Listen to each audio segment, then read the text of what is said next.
guys, brand new morning, 4th day here in Puerto Galera, and sadly, uwian na guys. So ayan, ligpit-ligpit lang kami, and then punta na tayo sa port, pero tingnan natin kung ano pa makikita natin along the way. So ayan, so tara, prepare. Ito guys, one last look sa Dahilig Resort. So ayan, kung naghahanap kayo ng accommodation dito sa Puerto Galera, check nyo dito. Sobrang peaceful and very affordable. So tara na, uwi na tayo. Kunin ko na muna tong bag ko. Hey, uwi na guys. Tara na, ako may breakfast. Hi guys, we're going home.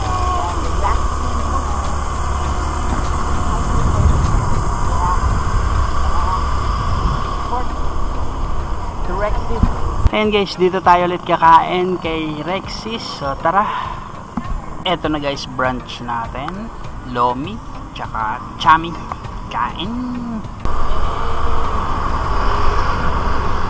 So ayan guys, nakakain na tayo. Punta na tayo sa port. Uwian na talaga.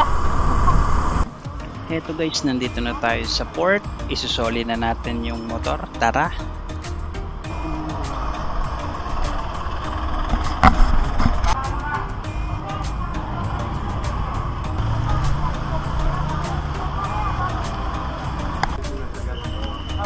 Ano na?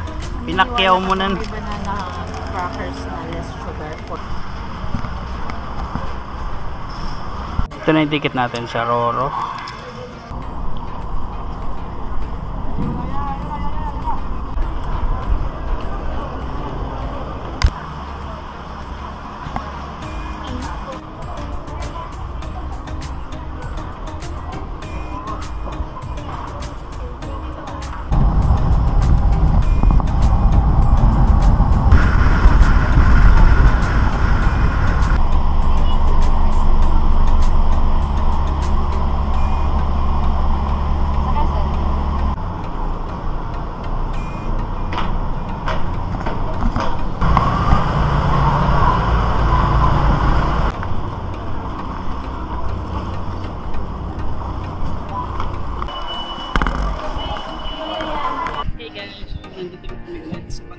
Port.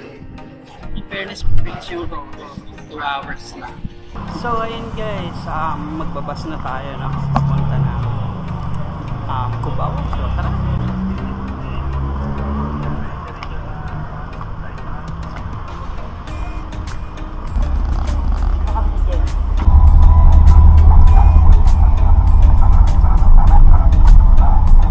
Hey guys, so and finally nakauwi na tayo from our 4-day trip to Puerto Galera.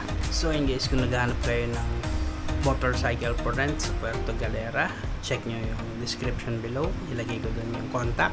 And syempre kayang-kaya ding i-ride talaga like nung ginawa natin noong 2022. So ayun lang muna sa ngayon guys, maraming salamat as always to more adventures dito sa Pilipinas. Kita kits, thank you, bye bye.